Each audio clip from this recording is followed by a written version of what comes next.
Non, ah, voilà. Ça va économiser ma voix qui est déjà bien éraillée. Eh bien, je vous souhaite la bienvenue à toutes et à tous, aux grands et aux petits. Ça fait plaisir de voir une salle remplie avec des bambins comme ça, là, au premier rang, en randonnion, pour cette séance. Parce que c'est vrai qu'on a beaucoup de films, finalement, qui sont pas pour les tout petits au Festival européen du film fantastique de Strasbourg, mais ça nous tient à cœur d'avoir toujours une séance pour enfants. Et Sirocco et le Royaume des courants d'air était le film idéal. Alors, je rassure les parents, moi, quand j'ai vu le film à Annecy, puisqu'il a fait sa première internationale au Festival du film d'animation d'Annecy, j'ai versé ma petite larme. Voilà, donc ça fonctionne aussi sur les grands qui ont un cœur endurci comme le mien et qui regardent des atrocités toute l'année pour faire la programmation de ce magnifique festival.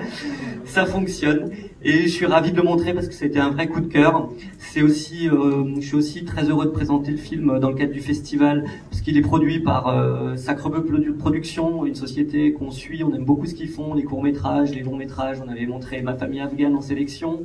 Voilà, on est aussi ravi de montrer le film parce qu'il a été coproduit ici, en région. Il a été soutenu par la région Grand Est.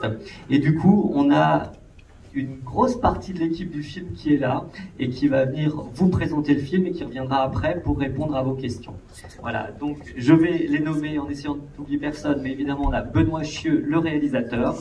On l'accueille chaleureusement. On a Ron Jens, le producteur, Sacrebleu, j'en parlais. On a Alexis Frégodin, le directeur du studio d'animation Parambon. Tous les soucis, Alexis. Régis Dibod, le mixeur du film, mais aussi parmi nous, on l'accueille.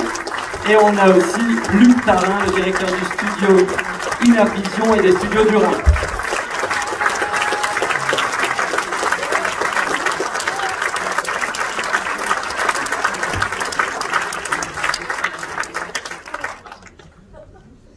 Benoît, merci d'être là.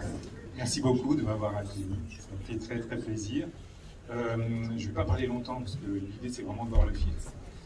Juste quand même un petit mot, vous êtes parmi les premiers spectateurs à voir le film, ce qui est, comme le disait Daniel, le film a été montré au Festival d'Annecy, mais pour un public plutôt spécialisé. Donc là, vous êtes vraiment les tout premiers, donc c'est très intéressant pour moi de vivre cette projection avec vous. Et le film sort en décembre, le 13 décembre, donc il y a encore un petit marathon pour suivre, accompagner le film jusqu'à ce moment-là. Donc vraiment, le film est tout chaud. Et le petit mot que je voulais dire, c'est que moi j'ai fait ce film pour des enfants de 5 ans, et il n'y en a pas beaucoup dans la salle, il y a beaucoup d'adultes. Mais je rassure les adultes, parce que je m'adresse aussi aux enfants de 5 ans que vous avez tous été. Donc je pense que vous êtes concernés par ce film. Voilà ce que je voulais dire, peut-être que tu veux rajouter quelque chose, Ron. Non, c'était une sacrée expérience. On a terminé le film, on est très très content de vous le montrer. Et voilà, donc on attend un peu votre retour après la projection.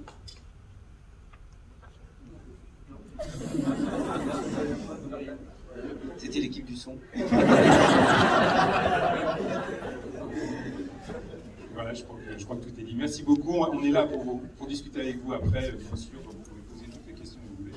Et puis, bonne projection, merci.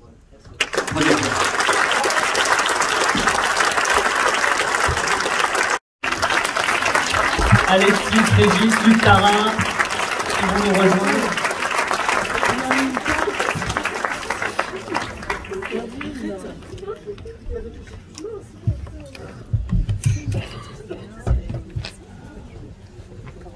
Voilà. Alors peut-être pour commencer, Benoît, tu peux nous parler un petit peu de la genèse du projet, comment c'est né? J'ai entendu, j'ai lu que c'était quelques petits dessins. C'est comme ça qu'un film d'animation naît, c'est deux filles accrochées à un moulin et ça donne un film? Oui, il y a toujours un point de départ qui est très simple, très ténu. En fait, à l'origine de ce projet, j'avais fait un dessin où on voyait deux enfants accrochés à un moulin. C'est un moulin sur une colline qui s'envolait, arraché par le vent. Et suite à ça, après, tout l'univers s'est développé petit à petit. Il faut savoir que c'est un long travail. En fait, le dessin dont je vous parle date de 2013. Donc voilà, c'est un long travail.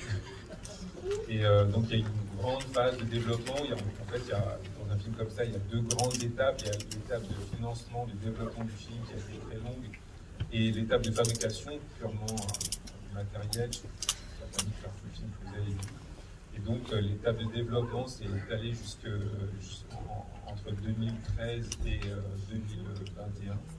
On a commencé la fabrication en septembre 2021, on a fini en mai là, cette année. Donc en fait, il y a deux temps, il y a un temps très long de développement et un temps assez court de fabrication. Donc, voilà. Mais oui, c'est très étrange de savoir pourquoi un film naît, pourquoi on a envie de le faire. Et parfois, on n'a pas toujours la réponse d'ailleurs. C'est parfois une intuition. On dit tiens, il y a quelque chose là qui me porte, on ne sait pas vraiment pourquoi. Moi, j'ai l'habitude de dire qu'un réalisateur, quand il fait un film, il fait un message qui s'envoie à lui-même. Mais ce message, il est parfois crypté, c'est-à-dire qu'il n'est pas toujours évident. Et c'est vrai que parfois, il faut du temps pour essayer de comprendre, même pour le réalisateur, pour la personne qui fait le film, pourquoi il a vraiment envie de faire ce film. Et à vrai dire, je n'ai pas forcément toutes les réponses. Je ne pourrais pas répondre précisément à cette question. Mais voilà, il y a cette intuition, cette envie de porter un projet jusqu'au bout. Et là, c'était vraiment l'idée de faire ce film autour du vent qui emporte ces deux enfants. Et le vent en animation, c'est très intéressant parce que c'est le mouvement. Et donc, on est toujours obsédé par l'idée de mouvement quand on fait du dessin animé, puisque c'est l'essence même du médium. Et donc voilà, il y avait cette force qui me semblait intéressante. Et surtout, la deuxième dimension du vent, c'est que c'est quelque chose d'invisible. Donc j'ai essayé de le transmettre à travers ce personnage de Sirocco. On voit à la fin disparaître, en fait. On voit que ce personnage n'existe pas. Et moi, j'ai une espèce d'obsession comme ça d'essayer de montrer quelque chose qui n'existe pas. Je trouve qu'il y a quelque chose dans le cinéma là, qui est très fort et qu'on peut aussi percevoir parfois dans le hors-champ. On parlait tout à l'heure des films d'horreur, mais c'est vrai que c'est ce concept de faire ressentir au spectateur des choses qui ne sont pas forcément visibles. Donc voilà. Merci. Est-ce que quelqu'un veut poser une première question dans le public là-bas? On va vous passer un micro après. Ouais. Bonjour, c'est pour m'entraîner avant 14h aussi, à parler devant tout le monde. D'abord, merci pour ce film, il était super chouette. On sent les inspirations très japonisantes, j'ai dit tout ça, et puis même ça m'a rappelé des choses aussi d'enfance, je sais pas, des livres dont je connais peut-être plus encore les noms, mais voilà, des peintures, des dessins animés, tout ça, donc ça c'est chouette aussi de lui rappeler côté nostalgie. Et voilà, et moi j'avais une question, c'est vraiment, il y avait les personnes du son, c'était une boutade tout à l'heure, et ça peut être une question intéressante pour les enfants, c'est comment on fait justement les bruitages. Et j'avais l'occasion, c'est un objet que je trimballe dans mon sac depuis 2 jours, c'est un hibou, aussi une flûte, donc je peux vous montrer, attendez, bon j'y joue pas très bien encore. Voilà la magie du... Donc peut-être voilà, parler, si vous avez des anecdotes justement sur des méthodes de fabrication, voilà, de bruitage, si vous pouvez parler de la musique ou d'autres choses. Alors ça tombe bien parce qu'on a une grande partie de l'équipe son qui est là avec Régis et Luc, mais il manque quelqu'un de très important, c'est Gurval Poitialas qui a fait toute la création sonore de Sirocco qui est vraiment très présente. Je ne sais pas si c'est quelque chose que vous avez entendu, mais le vent, le personnage de Sirocco, le deltaplane, tout ça, ce sont des sons en fait qui n'existent pas parce qu'en fait c'est impossible d'enregistrer le vent. La première chose que Urban m'a dit, c'était en fait c'est un film impossible à faire parce qu'on ne peut pas enregistrer le vent.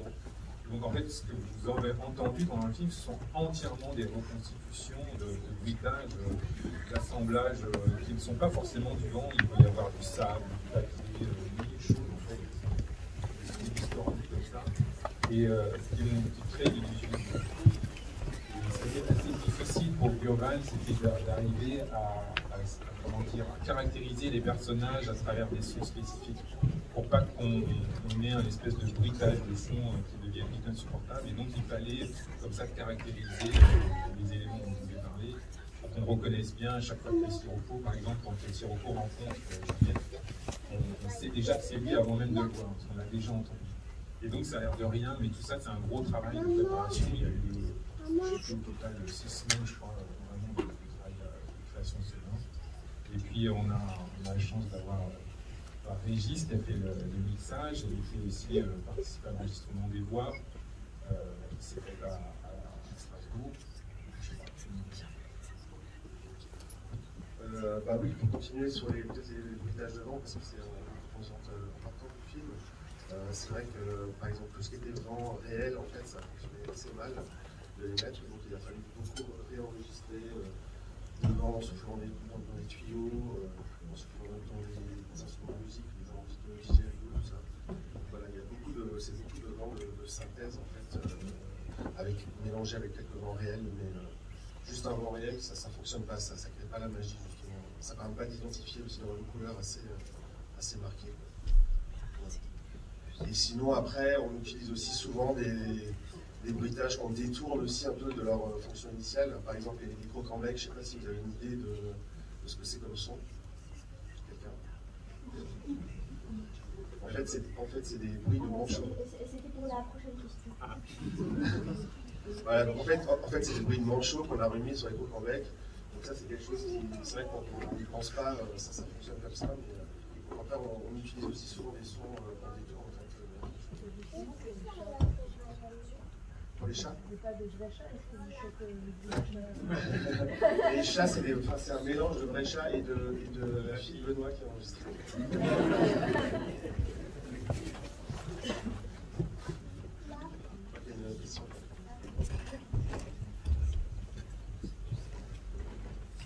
En fait, je voulais savoir, pour quand Selma, elle chante et que du coup, elle prend des grandes inspirations, si c'est, si c'était fait avec, on va dire, une femme qui inspire vraiment, ou si c'est avec des, en bruitage, ou je sais pas comment expliquer, avec autre chose que de la voix. C'est un peu les deux. Donc en fait, il y a vraiment une vraie inspiration qui après a été trafiquée, rallongée, qu'elle soit, effectivement, on n'a pas fait une inspiration aussi longue. Donc voilà, ça a été, on va dire, transformé. Mais à partir d'une vraie inspiration. Il y avait une jeune fille juste derrière là, qui voulait poser des questions. Au tout début, votre film, il est très bon, super. Et c'est juste sur la musique. Est-ce qu'on pourra l'écouter dans 10 heures?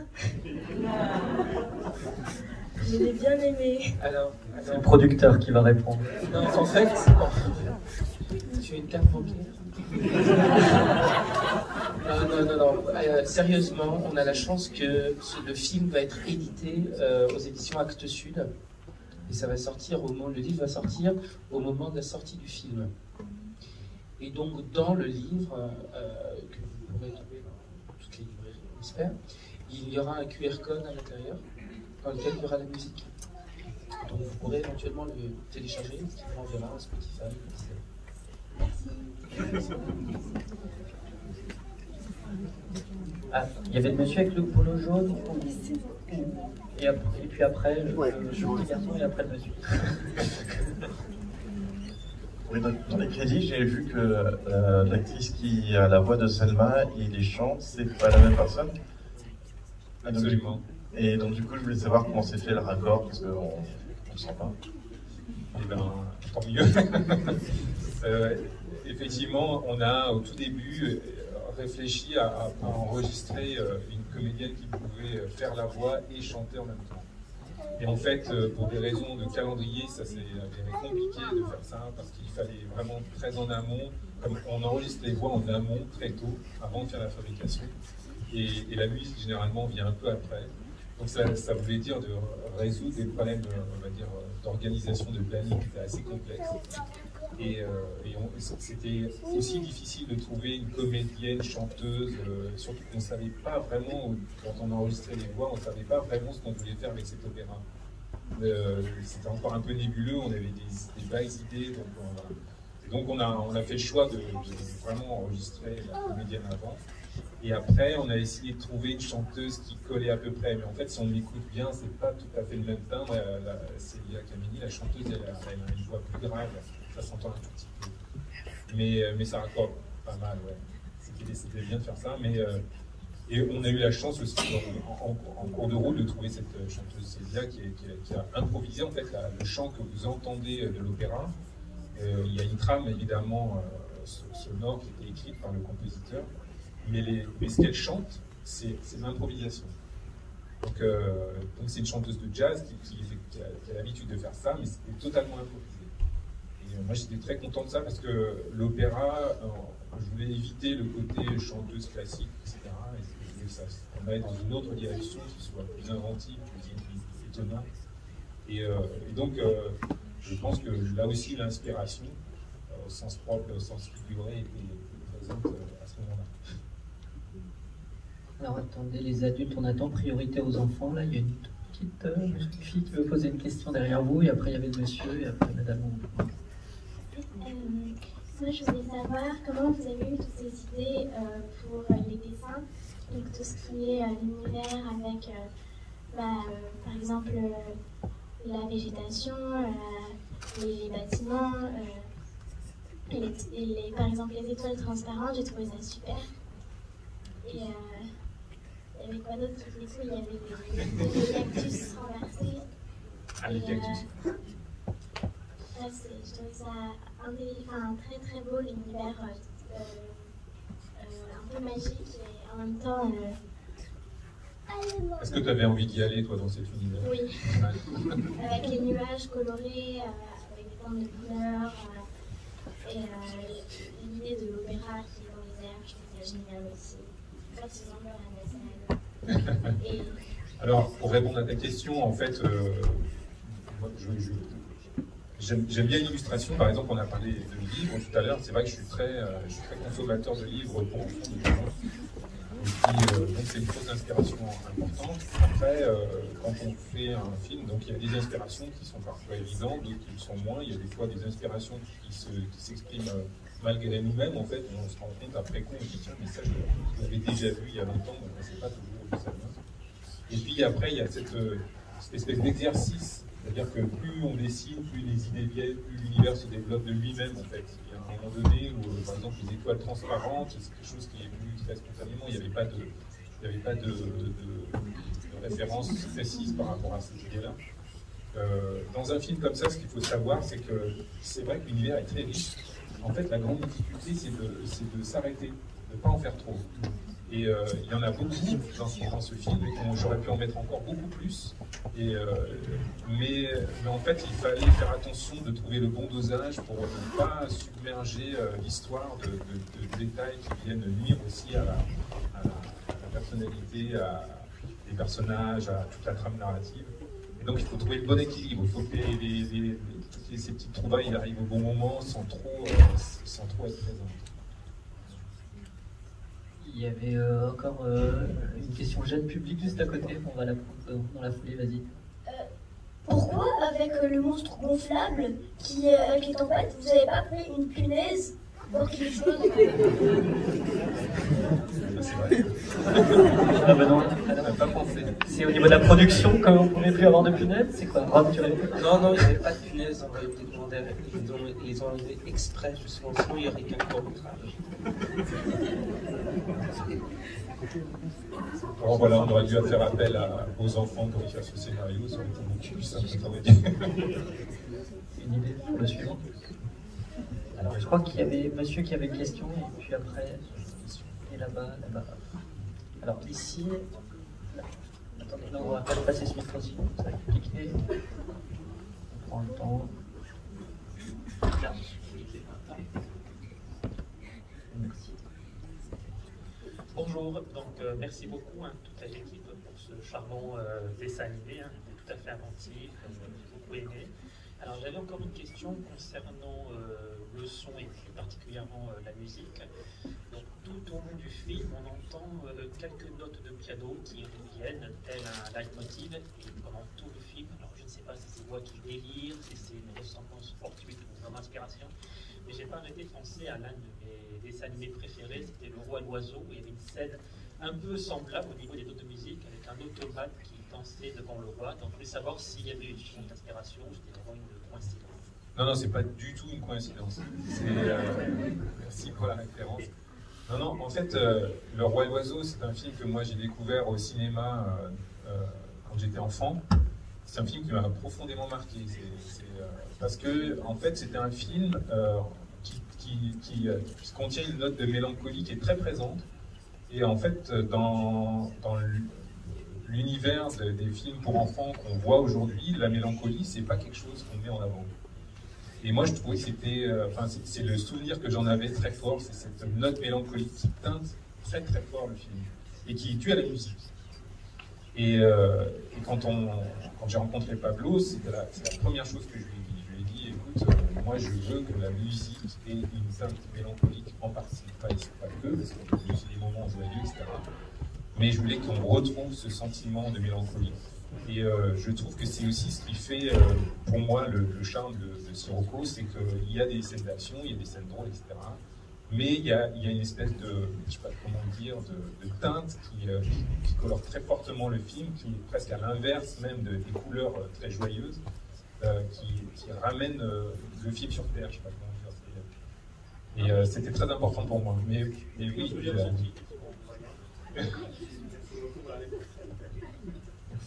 Alors, il y avait là et madame aussi, vous avez toujours une question? En fait, ça concernait juste le livre. Alors, attendez, on va vous donner un micro, comme ça tout le monde vous entend. C'est pas grave, si on en a parlé avant, on peut revenir. Et après, là-bas, il y avait une question pour la suivante. Oui, non, c'est une question de timing qui m'a très un peu, le temps de fabrication d'un livre aussi, de ce côté. À quel moment ça se décide? Parce que là, ça doit être imprimé, je suppose. Le diffuseur doit faire son travail, ça commence à être distribué en librairie, si ça doit sortir en décembre. Est-ce que déjà l'illustrateur c'est vous? Ou est-ce que c'est un ou une illustratrice autre? Ou est-ce que c'est des images du film? Et comment, Actes Sud, notamment après le projet, alors que logiquement le dessin animé était en fabrication, comment ça s'est passé en fait tout ça pour que ça fasse un livre en même temps? Alors c'est une réponse, c'est une question très technique, mais je laisserai parler Ron qui a aussi quelque chose à dire là-dessus. Mais le processus, c'est qu'en fait, Actes Sud a été impliqué dans le projet très en amont. Donc, ils ont décidé de faire le livre avant même qu'on commence la fabrication du film.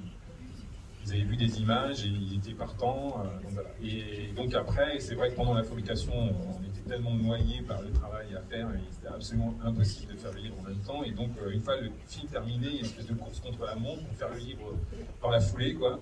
Donc c'est vrai que c'est un peu terrible parce qu'on travaille énormément, et puis une fois que c'est fini, on se dit ah c'est fini, ah non il y a encore le livre, c'est pour ça. Donc voilà, il faut refaire ce travail-là, mais pour répondre précisément à votre question, on a pris des images du film et on a construit le livre à partir de ça. Et ça s'y prête assez bien, vous avez vu le résultat, mais c'est vrai que c'est un film qui se prête aussi à l'édition, parce qu'il y a quelque chose comme ça qui est très proche de l'illustration dans la composition et les couleurs. Donc c'était assez facile d'en faire un livre. Alors moi, ce qui s'est passé, c'est quand j'ai été sur le projet, j'ai tout de suite vu ce projet comme un film qui était en équilibre entre un film grand public et un film d'auteur. Et dès le début, j'ai essayé de le présenter aux financiers en leur disant, voilà, pour moi, c'est pas qu'un film, il y a tout un univers à créer. On rentre d'ailleurs dans un univers. Il y a tout un univers vis-à-vis du livre. Il y a un univers vis-à-vis potentiellement de la série aussi. Pourquoi pas faire une série à partir de cette histoire? Elle s'y prête. Avec ces personnages peuvent être déclinés. D'ailleurs, les enfants qui n'ont pas eu d'autocollant, vous viendrez me voir après, j'ai des autocollants pour vous. Et on va également éditer des sérigraphies. Et on a signé un partenariat avec une entreprise française de jeux vidéo.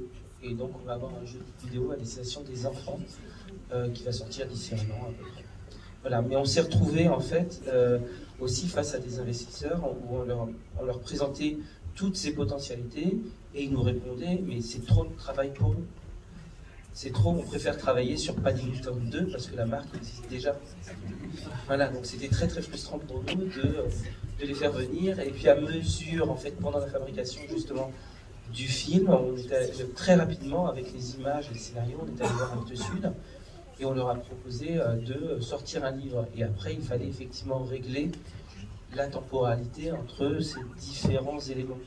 Voilà. Ça sera un livre jeunesse, du coup ? C'est un livre jeunesse qui sortira donc au moment du salon du livre de jeunesse de Montreuil. donc fin novembre, et le long métrage sort en décembre. Donc il y a une vraie concomitance, quoi. C'est très intéressant d'être arrivé pour le coup là-dessus. Donc il y avait une question là-bas depuis. Bonjour. Déjà merci pour l'un des plus grands moments d'animation pour moi de 2023. C'est gentil. Ouais, non, c'était vraiment mon long métrage d'animation préféré de 2023. J'ai trouvé ça extrêmement riche au niveau de l'univers, de la complexité des personnages, comme vous en parliez avant, de très basé sur l'émotionnel, un côté très mélancolique au final dans le background de Selma, dans le background de Sirocco, que j'ai beaucoup aimé. Je vais en autocollant aussi. Tu es majeur.